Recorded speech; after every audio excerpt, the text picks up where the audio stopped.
We're joined at Flemington by David Hayes. David, ANZAC Day on Friday at Flemington, race 1, Churchill Dancer. Last start winner at Flemington, runs over the 1,000 here. Yeah, probably at his minimum distance, but has got a very good record up the straight and seems to be going very well.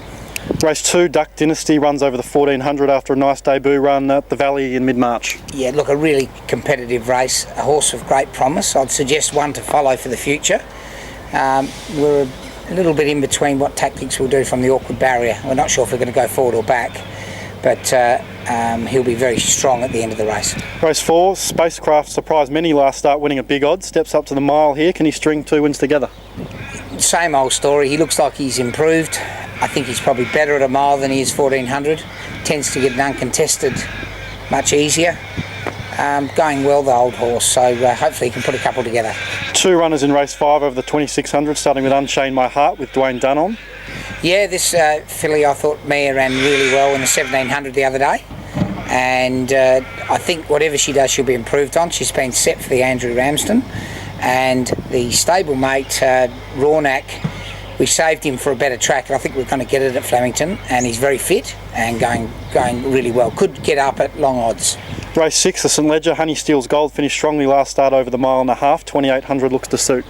Yeah, it was interesting note. Craig Williams rang me to get on this horse, which is always a bit of a good sign. Had no luck last start and still finished strongly. I think the distance will be ideal. Valtara is the other one in that one? Yeah, look, it's a bit of a throw at the stumps. He'll be one of the outsiders in the race, but I think the shape of Flemington, the distance, could see him improving a lot. We're just going to go wide on him and give him an uninterrupted run. Race 7 sees the last start winner Nick Amore second up over the 1,000. Yeah, a bit of a jump up in class, but you don't often get 1,000 metre 0 to 70 races for fillies. For $80,000, she's a very valuable filly. If we could get a Flemington win by name, it'll be terrific. Rose Patton closes out the day in race 8 over the mile. Yeah, another bad barrier. I thought if she drew a barrier she could be really, really hard to beat. It'll take a good ride from Kayla. I would keep her in calculations for sure because her foot's right on the till. Saturday racing at Sandown, 4 runners on the day, kicking off in race 1 with Aklak, first up over the 1,000, drawn out in 11. Yeah, very fast horse. I don't think the barriers matter from the dog leg at Sandown. He'll be there for a long time. 3 Backstead runs in the 3rd race over the 1,800, Kayla aboard. Yeah, I like him at Sandown. I think he could grab the race by the scruff of the neck.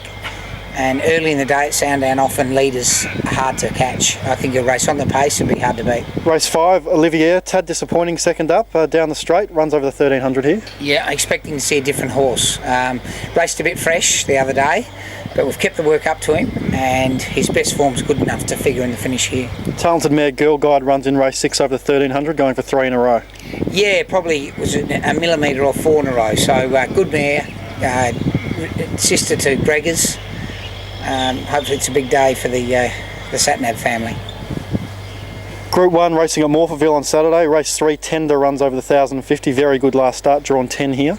Yeah, probably an ideal barrier for her. She doesn't have their speed. Just on the bigger track, extra 50 metres, blinkers on, might be enough to say that she'll be right in the finish. Race 4, King Capel Chief broke his maiden stylish fashion last start, steps up to the 2,000. Yeah, another terrible barrier. He has had bad barriers all preparation, which has forced us to ride him quiet. We'll probably do that again, which will set him up for the Derby. It's just how much cover he can get from the wide barrier, from that tricky barrier. The Group 1 Australasian Oaks race 6 over the 2,000 Staff Fashion has drawn 6 and is $11. Yeah, look, her run was terrific. She was forced to go right back off a bad barrier. This time I'd expect her to settle midfield and really be competitive. 2,000, I think, at this time, stage of it, perhaps ideal. Stablemate Russell Leela, a $21 shot. Yeah, look, she had 5 weeks between runs, just needed the run. She's got blinkers, a good barrier this time. Probably settle in the first 3 all the way, make her own luck, and I can tell punters her track work has been outstanding. Race 7, the Group 1 Sporting Bet Classic sees Greg has come up a $7 chance in the race, so what are your thoughts on her? Really good. It's been set for the race. Clearly Group 1, very tough, but blinkers on for the first time is a huge plus. Randwick, race 5, Zululand gets out to the mile here. How's he done since the size?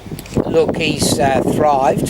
He ran the best sectionals in the size and wasn't happy in the ground. So I think you'll find on top of the ground a mile 2 weeks between runs instead of 5, there's a lot of things to say that he can turn it around. Finally, race 8, so it's Randwick. Spillway runs over the 2,000. Yeah, it's a weekend of bad barriers. The outside again.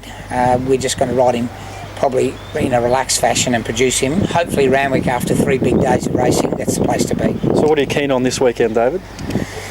I think we might be able to break through in a Group 1 with Gregors, and I'd do a sister act and back Girl Guide at Sandown. All right, good luck. Thank you.